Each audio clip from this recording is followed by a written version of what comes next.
Hey guys, welcome back to Wrestling News 365. Hope everyone is doing very well. As always, there is a ton of news stories to get into today. And obviously, the big story right now is Daniel Bryan. Now, CM Punk this past week on Dynamite hinted we'd have to be a bit more patient to see the yes in AEW, but it looks like that patience isn't going to have to be too long because Daniel Bryan's AEW debut is reportedly on the very near horizon because Daniel Bryan, Bryan Danielson, of course, as he'll be known in AEW, will reportedly make his AEW debut at the upcoming All Out pay-per-view on September 5th. Now, Previously, it had been reported that Bryan would make his debut on the Grand Slam edition of Dynamite in Arthur Ashe Stadium in New York City on September 22nd, but that doesn't look like that's going to happen now. And as been widely reported, Bryan is set to sign with All Elite Wrestling if he hasn't put pen to paper already, which I think he has at this point. I think he signed his AEW agreement a couple of weeks ago, but he was rumored, as I mentioned, to make his AEW debut on the September 22nd edition of Dynamite, that Grand Slam edition of Dynamite in New York City from Arthur Ashe Stadium. But in an update, word now is that Bryan will be debuting weeks before the Grand Slam edition of AEW Dynamite. Bryan is reportedly scheduled to make his debut at the AEW All Out pay-per-view on Sunday, September 5th. This is according to Cassidy Haynes of Bodyslam.net. Why is this significant? Well, of course, Cassidy was the guy that broke the story of Daniel Bryan signing with AEW in the first place, so he would know. And he was, if you follow him on Twitter, which I definitely recommend doing, he's been doing some unbelievable work recently when it comes to AEW and breaking these stories regarding Daniel Bryan. Of course, he had some extra details on the CM Punk to AEW story as well. So he's been all over this. So I think his credibility is right up there at the moment, right up there. So if he's saying that Daniel Bryan's going to debut this or next Sunday at All Out on pay-per-view, then I tend to believe that's probably going to happen. Now, you would ask, why would AEW push this Bryan debut up? Why would they do it at All Out on September 5th when the plan was to always do it on September 22nd, especially considering September 22nd is going to be a stadium show. It's going to be a very big event. First time ever in New York City, first time working in a stadium, big event, big crowd, big moment, largest ever crowd to see that AEW will have ever performed in front of. Why would they move it from there to All Out on September 5th in Chicago? Well, according to this report by Cassidy Haynes of Bodyslam.net, the decision to push Bryan's debut up was reportedly made after internal concern continues to grow over the spike of COVID-19 cases across the country, especially with the mandates and restrictions in New York City right now, or the restrictions and mandates that look to be happening on the horizon in New York. Now, Bryan has reportedly asked for less dates and comparable money to what WWE was offering him to re-sign there, and of course the ability to wrestle in Japan. Bryan has also asked for creative input into his AEW character, all of which he was reportedly given. As I mentioned, CM Punk teased Daniel Bryan in AEW during a promo this week on Dynamite from Milwaukee. Bryan has also been teased for a match of CM Punk on social media by Punk himself. Punk, of course, will make his return to the ring at All Out on September 5th in a match against Darby Allin. Now, Bryan has been away from the ring since losing his career versus title match to the Universal Champion Roman Reigns on SmackDown on April 30. His contract expired around that period of time, while at one point he was expected to re-sign with WWE in some capacity. He is now set to debut with AEW. Of course, we will have more on this story as it continues to break, but in terms of my opinion on that, to be honest with you, I was thinking about this when Punk made his debut last week and when he teased it on Dynamite on Wednesday. Look, things are changing, and AEW, it's frustrating, obviously, for AEW, but I think AEW is being smart here. I think AEW is looking at, and Tony Khan and those involved in this decision process, but mainly Tony Khan, I think they're probably looking at the reaction and the reception that Punk got in Chicago and the moment that they had at Rampage, the first dance, and they're unwilling at this point to jeopardize that not happening with Daniel Bryan. They don't want to be in a situation where in a month's time, 3-4 weeks' time, they go, these restrictions happen or the event's called off, because that's a realistic possibility. It absolutely is a realistic possibility. We saw if the last 18 months has taught us anything, it's that anything can and will change just like that at a moment's notice. And AEW and Tony Khan, they're not willing to jeopardize that. And I think they're looking at the hand that they have right now, and they realize when it comes to Arthur Ashe Stadium, that event might go ahead, and there might be some restrictions, but maybe it'll go ahead and there might be no issues. But they also realize that in a month's time, a lot of things can change, especially as we get into the fall and we get closer to the winter. That's going to be a problem. And because of that, they've realized to themselves, look, actually, in reality, do we want to risk Daniel Bryan coming out in New York to half a stadium, or just having to Daniel Bryan come out at Daly's place with hardly anyone in attendance because they've gone back to that situation because of the pandemic? No. They realize that, look, irrespective of what's going on right now, it's very, very likely All Out is going to happen in Chicago on September 5th. We know that's going to happen. We know we've got a capacity crowd there. In a month's time, we don't know. We don't know what's going to happen. And looking at Punk's debut on Rampage, they've gone, you know what? It's not worth the risk. It's not worth the risk. Let's make the moment. We've seen how important moments are to AEW in recent weeks. That Punk debut, the promo, it was trending. The Punk entrance on Rampage and then the Punk promo on Rampage, they were trending number 1 and number 2 on YouTube in the world. They were trending on Twitter. Everyone was talking about it. And I think AEW realizes we can do that again in a short space of time if we have Bryan show up at All Out. And that might not be the case. It just might not be the case if changes happen when it comes to the Grand Slam edition of Dynamite. So I think that's probably a wise move by AEW. And it's just very surreal. It's very surreal. I know some people, now we think about it, weren't necessarily too happy about Punk potentially spoiling Bryan's debut this past week on Dynamite. I can understand that point of view. I can understand that point of view. But my counterpoint to it would actually be, you know what? It built up some hype, and if Bryan is set to debut at All Out on September 5th, maybe it was the right thing to do. We've seen how much it worked when it came to Punk's debut, about it just being a badly kept secret, but AEW never officially acknowledged it. AEW never said it's going to happen, all this kind of stuff, but everyone knew. This is kind of the same process now. Everyone knows now that Daniel Bryan's going to show up. CM Punk's teased it. AEW, I guess, have teased it, but they haven't confirmed it or anything like that. And it will be the exact same reaction for Daniel Bryan in Chicago. So that Chicago crowd's going to be red hot. All Out's going to be a massive event. And I'm very excited to see Daniel Bryan in AEW. The question now is that crowd in Chicago at the Now Arena, are they going to get a Flight of the Valkyries entrance theme song? Or finally, are we going to see Daniel Bryan come out to the final countdown once again? I think that's not as much of a foregone conclusion as CM Punk coming out to Cult of Personality is. Reportedly, the final countdown is incredibly expensive to purchase, because I think Ring of Honor wanted to do it a few times for their pay-per-views, and they were just like, we can't. We just can't because it's so expensive. Obviously, Tony Khan's got more money than Ring of Honor did back then, but when we're talking millions and millions and millions, it's not even worth it at that point. But maybe they can re-record it. Maybe they can get a cover version. I don't know. They can do something. And I'm sure Tony Khan's a pro wrestling fan. Tony Khan's a fan of indie wrestling or underground wrestling or lesser-known wrestling, not just mainstream stuff. He's a fan of everything. He's a student of the game, if you will. So that would imply to me that if he can do it, he will. So I still have fingers crossed. I hold out hope that we have Daniel Bryan come out to the final countdown at All Out. Whether or not he does, time will tell. It should be certainly very interesting and very exciting. Lots of stuff coming in the next couple of weeks or so.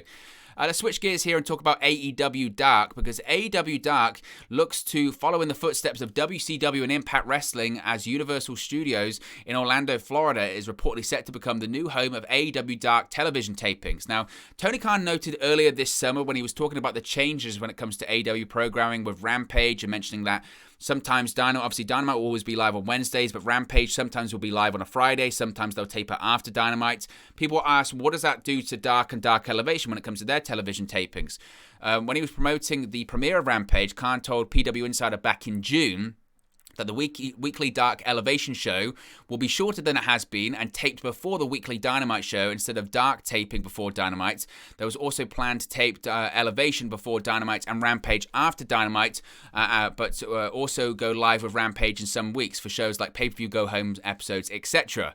Now, when it comes to the future of it, he did mention that he was going to be looking, when it comes to Dark, possibly doing Dark tapings, and he said, quote, and it will be as it has been. It's been a developmental situation, and it will continue to be developmental, and it's been great doing it all under one roof at one taping, and there's been advantages, and there'll be some advantages now doing it as its own taping and being able to give 100% attention to these and not having to think about Dynamite and soon Rampage and Elevation also. So in an update about this, the Matmen's Andrew Zarian reported that the likely new home for AEW Dark is Universal Studios in Orlando, Florida, at a soundstage similar to what TNA/Impact Wrestling used for years. Furthermore, Dave Meltzer seemingly confirmed the reports in another tweet, adding that Dark will be taped most of the time at Universal Studios in Orlando going forward. It was noted that the AEW Dark tapings will be open to the public. Of course, this is what Impact Wrestling did for years and years in Universal Studios in Orlando. Of course, WCW also used Soundstage 21 for WCW Worldwide, WCW Pro, and WCW Saturday Night episodes in 1996, calling the venue the WCW Arena up until 1998. So next week's Dark episode will be made up of matches taped last week in Chicago. It's believed that the Universal Studios tapings will begin the week after, or perhaps early in September if they decide to tape Dark matches during All Out week in Chicago, which is a possibility. It's going to be interesting. I think this is the right way to go. I mean, look, I really haven't watched Dark that many times. Obviously, I watched the first few episodes when they had like the Kenny Omega, Joey Janela match and all that kind of stuff. And a couple of times when I was doing sort of live recaps for certain websites, I would watch it. But it's very difficult to watch sometimes, especially in the pandemic when it was just super long. They had like 15 matches on that show. It was outrageous.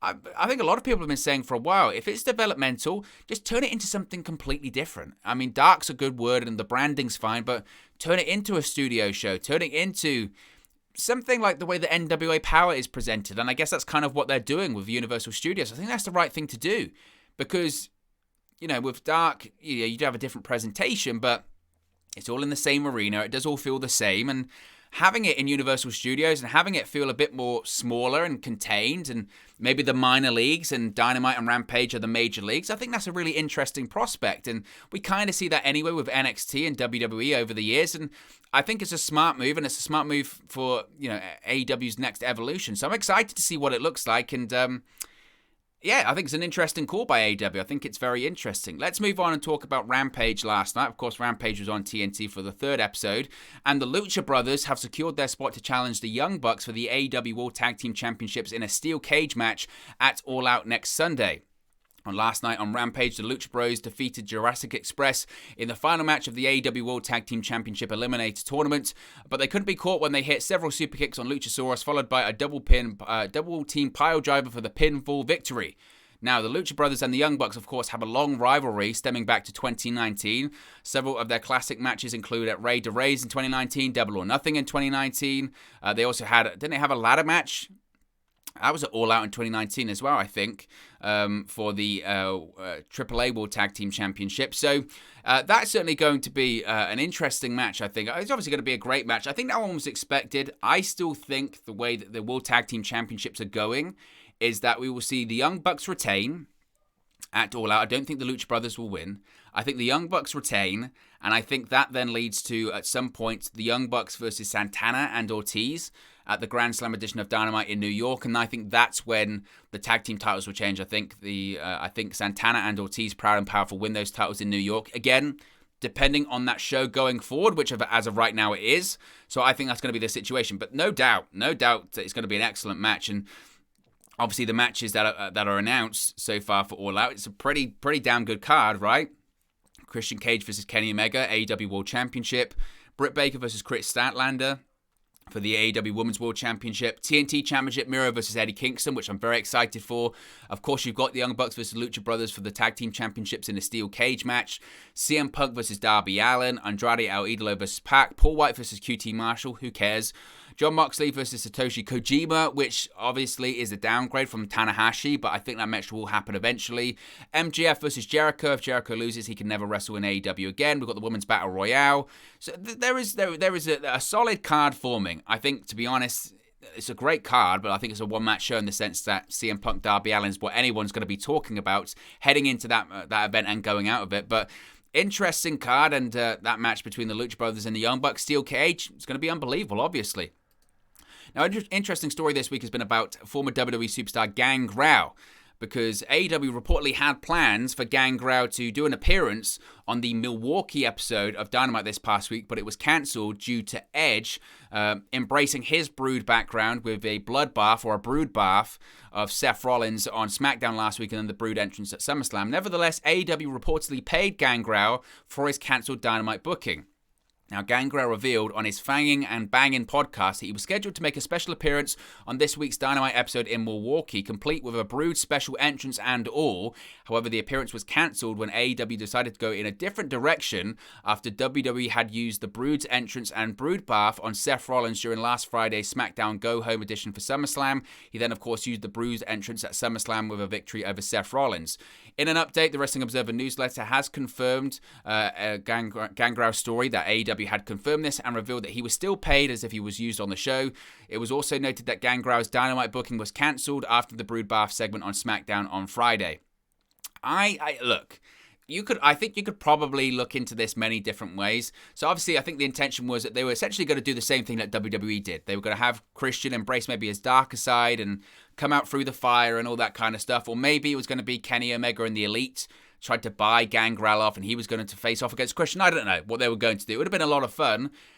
I suppose you could look into it being a bit tinfoil hat and conspiracy going, maybe WWE found out about these plans and beat him to the punch. I don't know if that's the case. I think it might just be a case of, ironically, both creative sort of teams. Well, there's not really a creative team in AEW, it's Tony Khan, but the people behind the scenes kind of came up with the idea at the same time. And look, credit to AEW for still paying Gangrel. It's the right thing to do, but it's also, I think, was the right thing to do to cancel the appearance because they would have just been compared to WWE.